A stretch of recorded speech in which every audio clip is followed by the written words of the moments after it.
New developments tonight in the Dallas airshow disaster. The NTSB is on the ground tonight collecting evidence. Officials confirming 6 people died when 2 planes collided midair during wings over Dallas. Here's what we know about the investigation. Debris has been secured and they are working to remove the wreckage.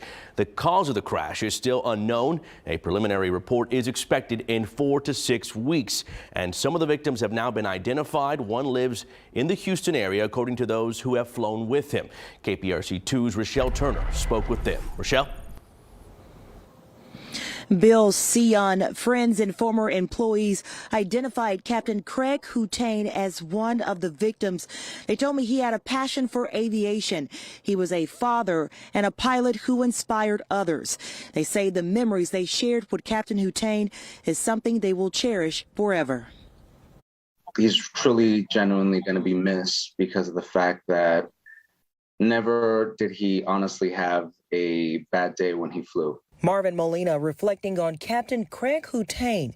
The airline pilot is one of 6 people who lost their lives on Saturday after a Boeing B-17 Flying Fortress and a Bell P-63 King Cobra collided and crashed at the Wings Over Dallas air show. Molina worked with Captain Houtain on an airline. I remember telling him, I said, hey, Craig, I'll be honest with you, you're one of my favorite captains. I can honestly say that you're one of my favorite captains. He looked at me, buddy, and he goes, you know what, buddy? You're one of my favorite flight attendants. I was like, man, I'll even fly with you on my day off. Officials are working to figure out what happened.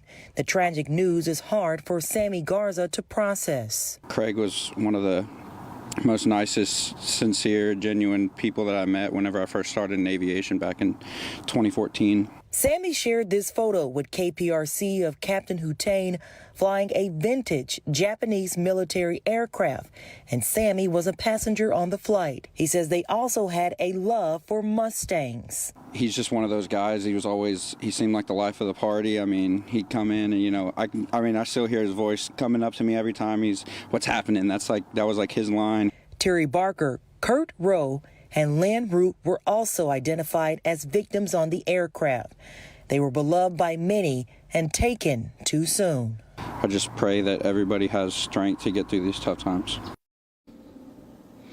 And the NTSB is still working to figure out what happened. They're asking people to send in pictures and videos of the crash to help with their investigation.